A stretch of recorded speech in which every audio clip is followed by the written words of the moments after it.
Sizge бүгүнкү күнү Аллах Subhanahu канчалык нерсени берди, ошого шүгүрчүлүк кылыңыз. Албетте Аллах Subhanahu Taala өтө көп байлыкты берген, ар бирөө сыймыктансак болот. Аллах Таала акыйкатты көрсүн деп көз берди. Акыйкатты уксун деп кулак берди. Акыйкатты сүйлөсүн деп тил берди. Акыйкатты алсын деп кол берди. Акыйкатка бассын деп бут берди, урматтуу тууган. Канчалаган көзү жок сокулдар бир эле көрсөм арманым жок эле. Мен дагы балалуу, мен дагы кызды болдум, кыздарым чоңоюп калыптыр. Эл айтып атат, ушул кызымды бир көрүп туруп турмушка узатсам, мен эки дүйнөдө арманым жок эле, мен бактылуумун деп айтып атат, урматтуу тууган. Кызыны бир көрүшлүктө ал бактылуулук деп айтып атат. Сиз көзүңүз менен канча нерселерди көрдүңүз. Жаратылышты тоолоду, түздөрдү, суулады, канча баалуулуктарды көрдүңүз. Бирок сиз эмне үчүн муну бактылуулук деп эсептебейсиз?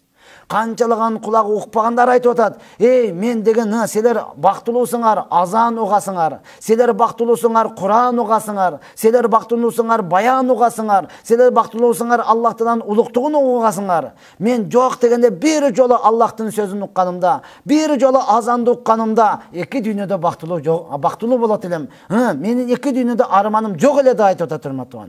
Сиз деген ушул кулагы менен Куранды укпастан, ушул кулагыңыз менен азанды укпастан музыка башкаларды уга турган болсоңуз, ушул Куран менен канча нерселерди уктуңуз, урматтуу, ушуга шүгүрчүлүк кылбай турган болсоңуз, анда эртең күнү абалыбыз кандай болот?